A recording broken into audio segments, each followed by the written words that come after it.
खान साहब प्लीज़ ये भी बताइएगा कि आपको अप्लाई करते हुए कोई दुश्वारी हुई हो? नहीं। इजीली आपने अपने डॉक्यूमेंट्स अपलोड किए पेव पोर्टल के ऊपर और उसके बाद आपको कांटेक्ट किया गया था? उसके बाद मुझे आपके लाहौर ऑफिस से कांटेक्ट हुआ, फिर उसके बाद मुझे यहाँ से कांटेक्ट हुआ कि आपकी डिटेल वहाँ तक पहुँच गई हैं। अब आपकी प्रॉपर हमारी सर्विसेज से सेटिस्फाई हैं, प्रॉपर गाइड किया गया था।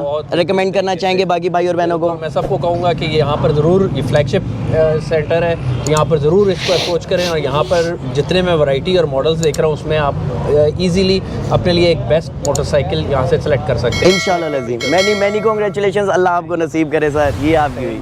Thank you very much, many congratulations. अस्सलाम वालेकुम। अल्लाह हाफ़िज़। गवर्नमेंट के पोर्टल पे आपने अप्लाई कर दिया, ठीक है, वहाँ पे नेसेसरी डॉक्यूमेंट्स आपने अपलोड किए होंगे, कुछ याद होगा आपको? जी हमने अपना CNAC नंबर, ठीक है, CNAC और पिक्चर्स और उसके अलावा बिल की कॉपीज, सही चीज़ें हमने अपडेट की हैं। कोई इस सब प्रोसेस करने में कोई दुश्वारी हुई हो या कोई मुश्किल का सामना आया हो? बिल्कुल आसान था, सारी चीज़ें उसमें रिटर्न लिखी हुई थी? हर चीज़ लिखी हुई। ठीक हो गया, आपने अप्लाई कर दिया और हमारा अल्हम्दुलिल्लाह अल्लाह के हुक्म से नाम निकल आया इसमें।